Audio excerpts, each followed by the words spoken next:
এটা কিসের ষড়যন্ত্র? ইউনূসকে ক্ষমতা রাখার জন্য? কারো রক্ত চক্ষু উপেক্ষা করে আমরা ঘরে বসে থাকি না। আমাদেরকে ধমক দিয়ে কি সংখ্যানুপাত আমি বুঝিও না। আমি স্বাধীনতার যুদ্ধের একজন যোদ্ধা। আমি খালি পায়ে হাফ প্যান্ট পরে না খেয়ে যুদ্ধ করেছি। সেই যুদ্ধের ঘোষণাটা শুনেছি শহীদ প্রেসিডেন্ট জিয়াউর রহমানের থেকে। সেই দলের কর্মী আমি। আমাদেরকে ধমক দিয়ে একটি সুষ্ঠু নির্বাচনকে ব্যাহত করবেন বাংলাদেশ জাতীয়তাবাদী দল কখনো সহ্য করবে না। আমরা তো জোর করে ক্ষমতা চাই না। শহীদ জিয়াও জোর করে ক্ষমতা নেয় নাই। সিপাহী বিপ্লবের মধ্য দিয়ে শহীদ জিয়া ক্ষমতা এসেছে। তারেক রহমান তো 5 আগস্টের পর স্পষ্ট বলে দিয়েছে, আমি হাসিনার মরা ভোটারের প্রধানমন্ত্রী হতে চাই না। আমি দিনের ভোট দিনে করে সুষ্ঠু ভোটের মাধ্যমে আমার মা খালেদা জিয়া যেভাবে শাহাবুদ্দিনের আমলে রশি টানিয়ে একজন সিপাহী দিয়ে নির্বাচন করে বাংলাদেশে প্রথম মহিলা প্রধানমন্ত্রী হয়েছে, আমিও জনগণের প্রত্যাশা পূরণ করে ওইভাবে নির্বাচনের সরকার গঠন করতে চাই।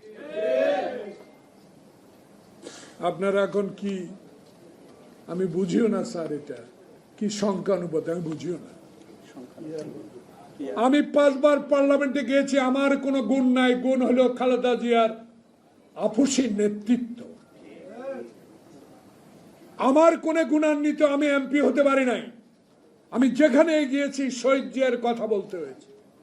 আমি যেখানে গিয়েছি এর সাথে রক্ত চক্ষু উপেক্ষা করে খালেদা জিয়ার নেত্রীর কথা বলেছি। আর এখন যেখানেই যাই সেখানেই একটি কথা বলি, তারেক রহমান জিয়ার জ্যেষ্ঠ সন্তান, তাকে এইসব ধমক দিয়ে কোনো লাভ হবে না। কারণ উনি তো বলেই দিয়েছে চাঁদাবাদীদেরকে বহিষ্কার করছে,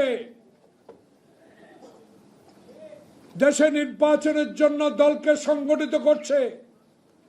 দেশে 1/11 যে প্রেতাত্মারা 2008 সালে আমাদের আটলান্টিক মহাসাগরের মতো দল বিএনপিকে 18টা সিট দিয়েছে, তাদের বিরুদ্ধে রুখে দাঁড়াচ্ছি আমরা।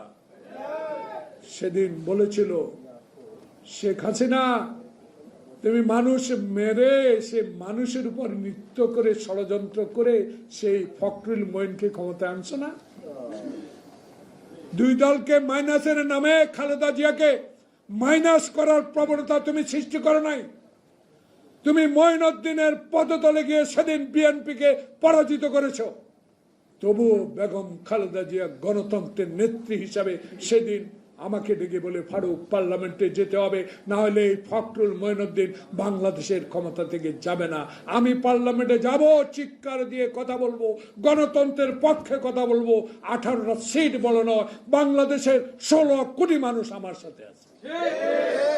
আজকে তারেক রহমান, প্রিয় নেতা তারেক ভাই, 10,000 কিলোমিটার দূরের কাকরাইলের 5তলা ভবন থেকে ওলামা দলের পক্ষ থেকে আপনাকে আশ্বস্ত করতে চাই, আমরা আপনার কর্মী, বেঈমান নয়, আপনার সাথে আছি, আপনার সাথেই থাকবে।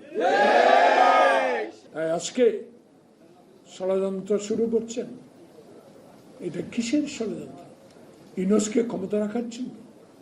আরে আপনারা সরমনায় নাম বলবেন, অত্যন্ত মুরব্বী মানুষ, আমি শ্রদ্ধা করি, নুরুল হক নুরুর সম্মান করি, স্নেহ করি। জামাতে ইসলাম আপনারা আমাদের রাজনৈতিক বন্ধু ছিলেন।